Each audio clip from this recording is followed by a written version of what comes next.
So we're very, very happy this afternoon to have Valerie Herzberg here. Valerie heads the International Relations Department at the Central Bank of Ireland. She was previously economic advisor to the Vice President of the European Commission, Jyrki Katainen, and before that an economic advisor to the President of the European Council, Herman Van Rompuy. So she's had a distinguished career as a public servant. She left the London School of Economics and spent 10 years at the Bank of England and then at the International Monetary Fund and the EBRD, but that's probably not in that order, but it doesn't matter too much. Her subject is important, fascinating and unusual. This is the first time in my memory that I've listened to, or about to listen to, a central banker discussing defence policy, and in particular European Union defence policy. The timing's significant, as she will no doubt outline as well, because of the role of NATO and the American president and the efforts that are going on quietly, I think, still, to move towards greater integration of European defence policy. Finally, Ms. Herzberg is especially welcome because she's an old friend of PEFM and a former friend and colleague of Max Watson. So, Valerie, thank you. Thank you, Stuart, and thank you for inviting me here today. Yes, indeed, I mean, many good memories are associated coming here and chatting to all of you, but also, of course, the presence of Max and all the sort of energy that went into all the initiatives that he brought about. So, yeah, so indeed, so this is a piece here which is unusual, and it's certainly, I have to make very clear that these views are definitely personal, have nothing to do with the Central Bank of Ireland or with the Banque de France. But it is still a sort of collaboration of two economists, I would say, and therefore, we're no defense experts at all, and I'm sure there are many here who have much better insights and views on this. So what we're basically, so not having any particular know-how in this, we still thought that bringing these two perspectives was useful, and because one thing we've been noticing over the sort of, well, over the sort of the recent years, but even before, is that there's sort of two conversations going on. There's on one hand a conversation going on about how to make monetary union more sustainable, and then there's another conversation going on how to integrate more defence and sort of strengthen the political and the defence capacities of Europe. But these two conversations are always happening in parallel. They're never really combined. And what we thought was that there is, and also if you look at US history, there might be some merit in actually bringing the two together. So, in a nutshell, this is sort of what I'll be discussing here. So maybe just, I mean, there's many of you here who are very expert in this field, but maybe just quick overview of where we are in this conversation. So clearly it's related to the euro area sovereign debt crisis and the sort of the weaknesses that were exposed, both in terms of the banking sovereign loop on the one hand, and on the other hand this question of do we have enough stabilisation at the macro level. And the response was on the policy side, well, let's create banking union, basically to separate the link between sovereigns and banks, for example, through the creation of the single supervisor. And then on the other hand, the major innovation was the creation of the European Stability Mechanism to provide liquidity funding to countries in distress. So the question then is, is this, does this really work, and is this enough for a more stable monetary union? Now, I think, and again, I think the American experience is quite insightful, because it's not just the EU or not just the euro area that is very heterogeneous. I mean, so are the United States of America, and it is also related very simply to the fact that housing and real estate booms, they are just local, right? They don't, they're not evenly spread across the country, but they tend to happen in particular spaces, and therefore, and you see that, on this chart. On the one hand, you see, Nevada, for example, was a state in the U.S. that went through, large swings in house prices and then in sort of housing losses over the period of the great financial crisis. And so we have, the example in Ireland where, a similar sort of large fluctuation, boom bust cycle happened. And these two graphs are taken from a piece by Daniel Gross, which was sort of published not long ago in 2018. And what he shows was that, for example, in the example of Nevada, for example, the costs that were borne by agents outside of the state. So just through the FDIC, they were greater for, you see that the dark red sort of rectangle. Well, not really rectangle, but anyway. So that accounted for 4% of the Nevadan GDP, and if you add the losses borne through Fannie Mae and Freddie Mac, that would account for 10% of losses that were borne by basically agents, by the federal state, and hence outside. So then the question is, if you make that comparison with the euro area, could the banking union play that role as it clearly did in the case of the United States? Now, when we look at the experience of stabilization in the euro area, and this goes through the crisis years, so unfortunately, banks actually amplified the crisis. So when you look at the contribution, so this is sort of the degree of shock absorption that different elements played over the years, and the blue element there, this is basically the contribution of banks. And well, because there was the sovereign banking loop, that didn't, that they actually they made the shocks worse. But there's also probably something quite intrinsic in the European banking sector. I mean, because it is composed of larger banks than, say, the United States. The United States had lots of small banks, and that's why they could close them quite easily. It is actually much harder to close these down in the European context, even if you have, single supervision and single resolution. It just makes resolution much more costly from a sort of macroeconomic perspective. And that, makes you wonder, to what extent will you be, to what extent can the banking union really play a role in smoothing out these these shocks?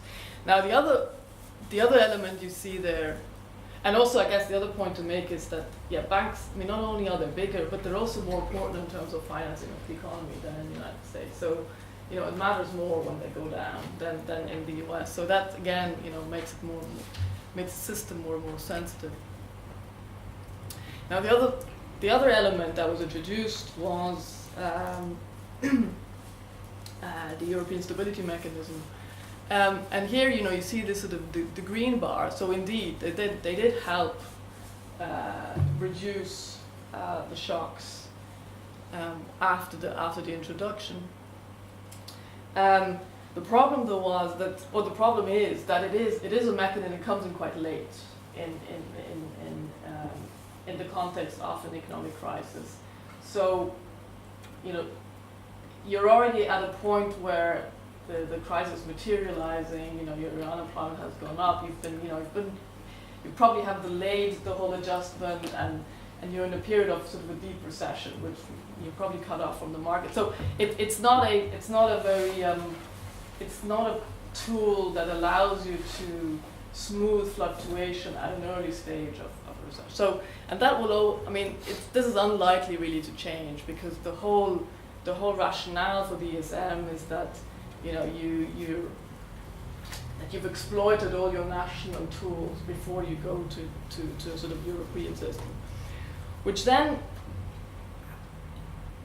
explains also why the conversation has moved on, and many are arguing for something like unemployment insurance at a European level, something that supplements the national systems of unemployment insurance, or something to do, or something called a euro area budget that could help also smooth out them, be it to stabilize investment in periods of downturns, or linked to some other variable. So, but what we argue in the paper is that now this is certainly one way you can go, but the point which we're making is that if you bring this sort of EMU deepening conversation, if you bring that together with the defense integration conversation, you might actually be able to get stabilization through other means that are, if you like, less artificial from a historical and a geopolitical perspective than if you try and create stabilization mechanisms sort of out of nothing, if you like, without any political underpinning. So now let me just say, so let's move on to the other conversation, which is the one about making Europe more efficient, more robust, more sovereign, if you like, from a foreign policy and from a defense point of view. I guess the starting point is NATO in many ways, even though that goes, of course, beyond the European Union perimeter. But it is in a response also to a decline in defense spending since the end of the Soviet Union and the fall of the Berlin Wall, and the sort of pressure to, given in light of various geopolitical challenges, starting with the terrorism and 9/11, but also more recently Russia, there is a realization that European Union needs to be more, needs to increase its capabilities on a defense front. And now, of course, what has been going on in the US has added extra impetus, and so that explains a number of initiatives over the last 2 years. PESCO, the European Defence Fund, European interventions. I mean, they're all relatively small-scale initiatives, either designed to work together on specific defense projects, and they're sort of a variable geometry, so different countries can participate depending on what their interests are. They're also, the defense fund is there to sort of help with mobilizing innovation also, and joint resources to again exploit better the synergies. And then the intervention initiative is clearly is clear of a thinking that if there is a major common threat, well, you need to react. You need to have some tools to be able to react.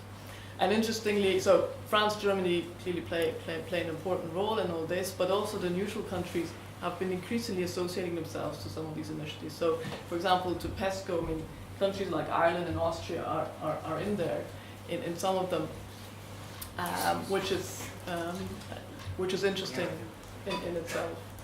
Now, I think one thing to highlight is that it's actually not that new, this focus. And if you look back to the 1950s, the European defense community, had it been ratified by France, would have made a major shift in terms of the political integration of Europe. And it was only because this was abandoned after the failed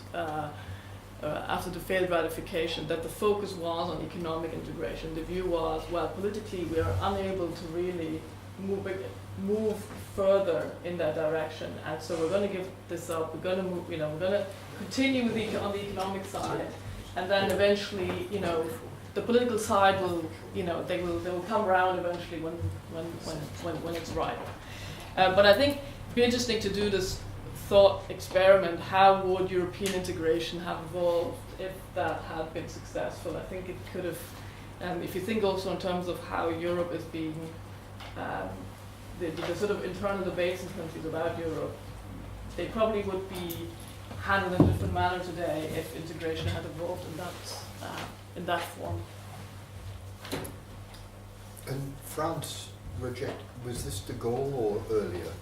This was earlier. This was Napoleon. Yes, this was earlier. Yes. So I think what is also interesting is that actually, if you look at the opinion polls, they've always been very much in favor of more integration. Now, when you ask them about the common army, then it gets a bit more nuanced.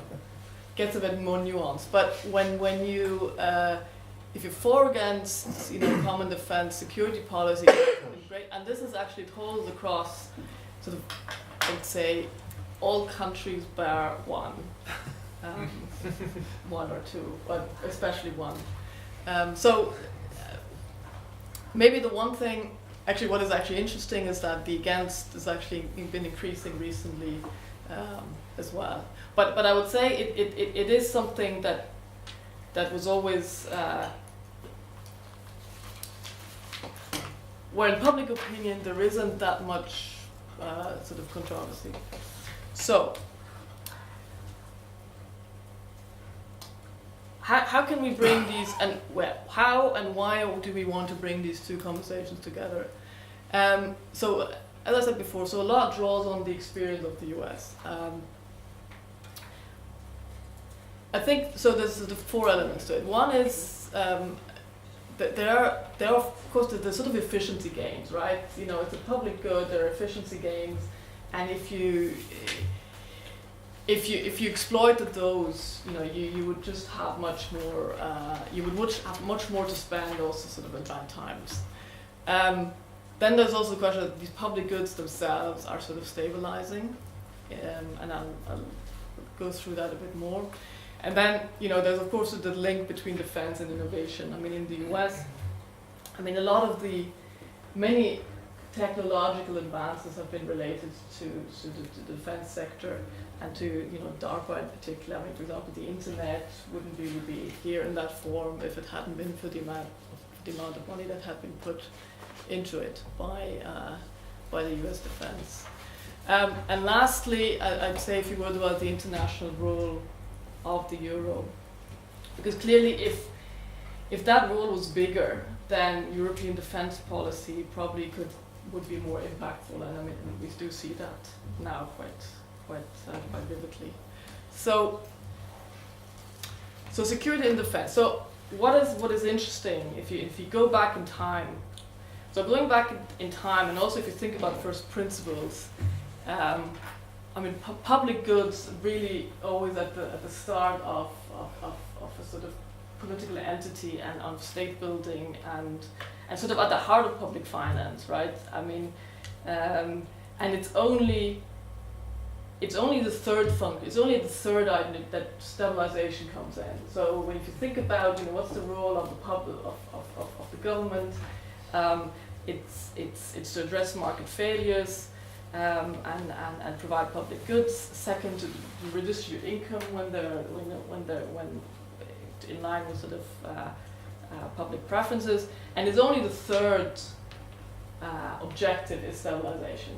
Whereas, if you think back to our EMU deepening conversation, it's all about stabilization. We're always thinking about how can the government the central government play a bigger role in terms of stabilization, rather than what public goods should we provide, and then we'll have more stabilization as a result.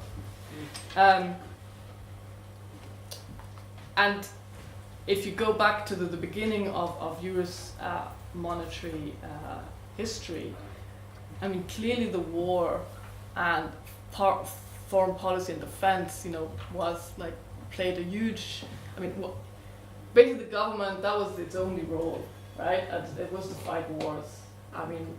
First against the British, later against the Mexicans, and lastly, the 60s against to basically hold the state together. So, and that included also, the emission of debt. The emission of debt was really only there to finance wars. It wasn't there to do anything else. And the everything else really came really much later in the late 19th century, and then after the First World War. So I think it's important because it explains also the mindset. I mean, they had a political entity there. They had a common purpose. They wanted to do things, and the doing thing was precisely to defend themselves. And this made them. This was part of their monetary union. So, and now if you fast forward to sort of the current situation, I mean, we also realize how really relevant that experience is. I mean, so there was a quite interesting report by the European Parliament on the cost of no Europe, and in defence. What they highlight is how much the European Union could save if they would just centralize some of the processes and agree on some of common outputs in this domain. And the estimates are really quite large. I mean, between 25 and 100 billion per year in savings that European Union countries could make. If, for example, they moved, from basically 178 weapon systems to 30, which is basically what the US has. And I think in terms of tanks, there's like 10 different tank specifications in the European Union, and there's like 2 or something like this. So it's just a very, very inefficient system. And as a result of that, so in the US there's a single procurement market. I think in Europe 80% of procurement is still done at the national level. So again, that doesn't sound that suggests there is lots of room, and if you do some mental calculations, I mean, if you translated these 25 to 100 billion, now of course with 100 billion you get a lot of if you save these at a national level, the amount of stabilisation you could then do as a result of these savings in bad times would be quite significant. So so some of the countries who at various points in time in the last 10 years found themselves, say, in a negative deficit procedure or exceeding the 3%, well, they wouldn't have exceeded the 3% if they've had these extra millions to spend. Now, this of course assumes that governments are rational and what they save there, they actually use in a sensible way. But it just shows you that there is a lot. I mean, there is clearly a lot of margin there. So, and I think the other element to highlight is there are public. But I think we acknowledge, I mean, this is an area where we haven't seen that much research on. I mean, a lot of the research that looks at the effects, the economic effects of defense, the sort of sectoral research, is very much focused on the US-based closures after the end of the Soviet Union and how various regions were affected by that, right? So there's quite a bit of material on that. But there's less material on what is actually the stabilization effect of military bases, say in Virginia or in California or in Alaska? How does that, the fact that you have, when there's a downturn, you have a base, there's all these servicemen, they still consume, they're basically on a government contract. And so that provides some stability in sort of economic, outcomes. And one thing we just looked at was, the sort of how volatile is GDP growth if you look at states where they have a low and a high defense component. And there's a bit of, there's a bit of evidence. It goes down in the later years, but that the high defense states on average have somewhat less volatile growth. But again, I think that would be an area would be worth looking at, not just in the United States, but also beyond that, in Europe. So let me just finish on saying a few words on the international role of the euro. It's also, because it's also been quite topical in the sort of the end last couple of months, given also events in the United States. So basically, the argument is that if more countries used the euro,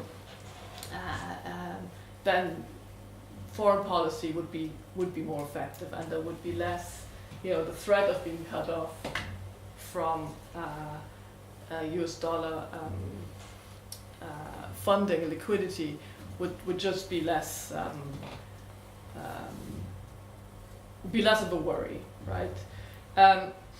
Now, unfortunately, what we see in practice, the role of the euro has actually gone down over the last couple of years, and there's quite a strong correlation with the sort of crisis. I mean, or not a correlation with the crisis, but rather the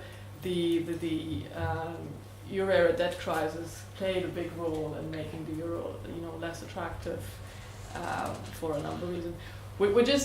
It's interesting because a lot of the papers that look at the role of international currencies highlight how stable that is and how long it takes for that role to erode. And if you look at the history of, for example, the pound, I mean, it took many years after Britain had, lost its status as sort of the big economic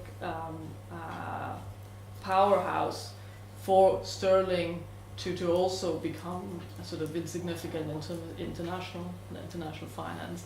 But here, I mean, clearly this impact has been more rapid recently, which is a concern. What is also interesting that Chinese renminbi and the whole question of internationalization and the policy efforts that the Chinese government is putting into making the renminbi internationally more usable and that there's a clear active policy there, which is not something you find in European circles.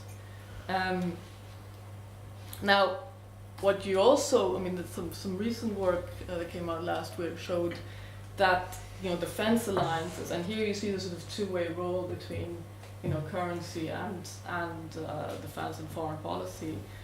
Defense alliances have played a big role. I mean, this is just looking at sort of recent data. Basically, some regression explaining why certain countries hold certain amount of reserves, and if you account for the defense alliances that countries are in, it really explains, or it can explain the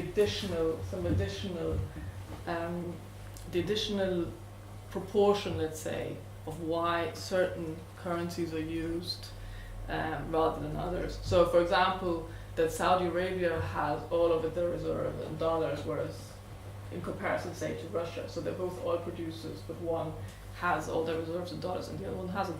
Also, comparison of France versus Germany. I mean, Germany has again all of their reserves in dollars, whereas France wouldn't. So it clearly, there is clearly a nexus between the two, which is important. And now, there's this talk, the ECB's mandate, the ECB's policy view on its role in currency has been a very agnostic one, basically saying it has no role in encouraging or discouraging the use of the euro either way. And again, that's interesting if you think about the more voluntaristic views of some other central banks, like the PBOC, for example, and whether this will change in the future or not. That's an open question. So just to conclude, so we basically, so looking at this theme, we thought that there was a sort of historical and also political coherence to combine questions related to the deepening of Europe, the monetary union, euro area, and to having a more integrated defense policy and defense capacities in Europe. And there are indeed, I think, many lessons to be learned from the US experience, both going back in time, but also currently terms of what is happening and why. In many ways, things are at least in this area function maybe a bit better. Now, I think the question is, can Europe do it, and what, and really maybe one of the underlying questions is really, should they overcome this model of sovereign states in order to make the euro area more stable and euro policy more potent. But I think, so that again I think connects to two themes, right? It is ultimately it is more political union that is needed for both to happen at the same time. So I'll close here. Thank you for your attention. Thank you.